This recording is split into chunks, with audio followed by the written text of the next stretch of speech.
बहू बनी शेरनी। मीरा सोसाइटी में नई नई रहने आई थी। एक रोज उसकी पड़ोसन कहती है, हाय, मेरा नाम तमन्ना है, मैं पास के घर में रहती हूँ। आप नई आई हैं तो सोचा मिलाऊं। अच्छा किया, आइए ना बैठिए, मैं आपके लिए चाय लेकर आती हूँ। अरे नहीं, चाय तो मैं साथ लाई हूँ। सोचा आपने अभी अपना किचन सेट किया होगा कि भी नहीं। ये तो अच्छा किया, सच बहुत मन था चाय पीने का। ये मेरे हाथ के नमकीन खाइए। मीरा और तमन्ना में दोस्ती हो जाती है, लेकिन धीरे धीरे पता चलता है कि दोनों हैं एक दूसरे से बिल्कुल अलग। एक दिन दोनों पार्क में घूम रही थी कि एक लड़की मीरा को देखकर कहती है, कैसे रंग की साड़ी पहनी है, एक तो इतनी गर्मी, ऊपर से चटक रंग, कितनी गवार दिख रही है ना ये पीली साड़ी वाली। हाँ, और बाल भी कैसे उड़े उड़े हैं। तमन्ना को गुस्सा आ जाता है। हाँ, तो उसके उड़े हैं ना, तुम लोगों को क्यों जलन हो रही है? और रहा सवाल साड़ी के रंग का, तो जरा फैशन सेंस ऑन करो। इस समर ये रंग ऑन फैशन है, समझी? वो दोनों लड़कियां तमन्ना से लड़ने आ जाती हैं कि अरे छोड़ ना, जी रहने दीजिए। हाँ, सही कह रही हैं, खराबी तो है मेरे बाल और साड़ी, आप प्लीज जाइए यहाँ से। अरे क्यों इतना स्वीट बनती है तू सबसे? हर किसी को जवाब दिया करना। अरे क्या करना है, वो बुरा बोल रहे हैं तो अपना मुंह भी खराब कर ले क्या? ऐसा नहीं होता है, किसी की बुरी बात सुनने का मतलब है कि वो लोग सही बोल रहे थे। अरे किसी के बोलने से क्या होता है, हम क्यों अपना मुंह खराब करें? खैर, मीरा शांति से रहती, बच्चों को देखती, खिलाती। उसका पति काम के सिलसिले से हमेशा बाहर ही रहता था, तो वो कोशिश करती कि उसके बच्चों को किसी भी चीज की कमी ना हो। एक रोज सास कहती है, अरे सारा दिन बच्चों में लगी रहती है। पता है बेटा यहाँ नहीं रहता मेरा, लेकिन मजाल है कि ये मेरा ख्याल रख ले। माफ करिए माँ जी, वो मयंक को स्पीच थेरेपी दिलाने ले गई थी, मैं अभी आपकी चाय बना देती हूँ। अरे चाय नहीं चाहिए, चाय पिला पिला कर मार दे तू। तेरे बाप ने बोला था कि शादी के वक्त 2 लाख देने के लिए, अभी तक 1 लाख दिए हैं, बाकी के पैसा कब देगा? बच्चे हो गए लेकिन दहेज पूरा नहीं दिया। माँ जी, वो पैसे उन्होंने मयंक के पापा को बिजनेस लगाने में जो मदद की थी ना, उसमें दे दिए थे। अरे वाह जी वाह, उसमें तो देना ही पड़ेगा ना, वो तो अलग से पैसे थे। तू रोज खाती है पीती है, उसके पैसे कहाँ से आएंगे? और ये तेरे बच्चे। तभी मीरा को गुस्सा आ जाता है। वो सास को आंख दिखाती है और सास कुछ सोचकर वहाँ से निकल जाती है। तभी वहाँ मीरा की दोस्त आ जाती है। क्या कह रही थी? कौन से पैसे ले लिए तेरे पापा ने? मीरा मुस्कुरा देती है। अरे वो पुराने लोग हैं ना, अपने तरीके से सोचते समझते हैं, छोड़ ना। और बता कैसे आना हुआ? अरे तेरा कुछ नहीं हो सकता, मेरी सास होती ना तो ऐसा मुंह तोड़ जवाब देती कि देखती ही रह जाती। मीरा मुस्कुरा देती है।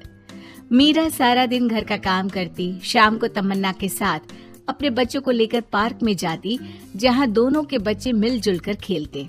अच्छा तमन्ना, मैं कुछ दिन बिजी रहूंगी, हस्बैंड आ रहे हैं ना, तो अगर मैं ना आ सकूं तो तुम आ जाना बिना कुछ सोचे। मीरा घर आ जाती है, जहाँ पति पहले से ही मौजूद होता है। तो मोहतरमा, वक्त मिल गया पति के लिए? अरे आप तो कल आने वाले थे ना? हाँ, लेकिन सरप्राइज देने की सोचा तुमको। कहाँ गए थे बच्चों के साथ? अरे बस पार्क तक गई थी, बच्चों को खिलाने के लिए। वैसे अगर आपने सरप्राइज नहीं दिया होता तो मैं कुछ स्पेशल बनाती आपके लिए। अरे तुम्हारे हाथ की तो सिंपल दाल भी स्पेशल होती है। कुछ भी बना लो मीरा। मीरा का पति उससे बहुत प्यार करता था, वो उसे समझता था, लेकिन कभी कभी उस पर गुस्सा भी हो जाता था। अरे घर पर कोई है? कहाँ है मीरा? तभी तमन्ना के कान में मीरा के पति की आवाज आती है। यार बच्चे बच्चे, हमेशा तुम्हारा ध्यान बच्चों पर रहता है। चलो ठीक भी है, लेकिन मेरा भी तो सोचो। तुम्हें कौन सी शर्ट साफ करने को कहा था और तुमने कौन सी कर दी? यार पता नहीं ध्यान कहाँ रहता है तुम्हारा। जरा सी भी स्मार्टनेस नाम की चीज नहीं है, न बोलना आता है न समझना। मुझे आपने सफेद शर्ट साफ करने को कहा था, ये सफेद ही तो है। अरे पागल औरत, मुंह से सफेद निकल गया होगा, ये नीली करनी थी। लेकिन तुम खुद की अकल लगाओ तब ना पता चले कि कौन सी करनी है। तमन्ना बाहर खड़ी सब सुन रही थी। उसने वहाँ से निकल जाने में ही भलाई समझी, लेकिन अगले रोज पार्क में। देखो, मुझे गलत मत समझना, मैं ये नहीं कह रही हूँ कि तुम अपने पति से लड़ो या उसका मुंह तोड़ दो, लेकिन अपनी बात रखना तो सीखो। जमाना ऐसा नहीं है कि कोई किसी को कुछ भी सुना दे और अगला चुप रहे। चुप रहना ठीक है, लेकिन एक लेवल तक। मैं समझ रही हूँ तमन्ना, लेकिन मेरा नेचर कभी रहा ही नहीं। हाँ, मुझे भी गुस्सा आ जाता है, लगता है गलती कहाँ है, पर समझ में ही नहीं आता कि बोलूं क्या। खैर, बात आई गई हो जाती है। एक दिन मीरा के घर में बैठ तमन्ना और मीरा चाय पी रहे होते हैं कि वहाँ मीरा का बेटा रोते हुए आता है। मीरा घबरा जाती है। क्या हुआ बेटा?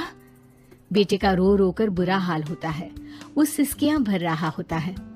क्या हुआ बेटा, कुछ तो बताओ। तभी पीछे से मीरा की बेटी भी आ जाती है। क्या हुआ भाई को बेटा? माँ, नीचे एक अंकल ने उसकी हंसी उड़ाई, उसे तोतला बोला। मीरा को बेटी की बात सुनकर गुस्सा आ जाता है। वो दौड़कर पार्क में बेटी के साथ जाती है। तमन्ना भी मीरा के पीछे जाती है। कौन थे अंकल? हाँ, वो लाल शर्ट वाले। क्या आपने मेरे बेटे को तोतला बोला? हाँ, क्योंकि वो तोतला रहा था। तोतला कहेगा। मीरा गुस्से से लाल हो जाती है और जोर जोर से चिल्लाने लगती है। मजाक समझा है क्या? किसी बच्चे के तोतलेपन को दूर करने के लिए माँ कितनी मेहनत करती है। मैं रोज उसे सबके सामने बोलने के लिए प्रेरित करती हूँ। बड़ी मुश्किल से मेरे बेटे ने बोलना सीखा है, उसे भी चुप करा दिया आपने। क्यों? मुझे माफ कर दीजिए। आपका बच्चा होता तो क्या उसका भी आप ऐसे ही मजाक उड़ाते? देख लीजिए मिस्टर, साफ बता दे रही हूँ, भूल से भी मेरे बच्चों का मजाक उड़ाने की कोशिश की तो बहुत ज्यादा बुरा हो जाएगा। तमन्ना दूर खड़ी मीरा का ये रूप देख रही होती है। वो समझ जाती है कि एक औरत के अंदर की शेरनी तभी जगती है जब उसके बच्चे को कुछ कहा जाए।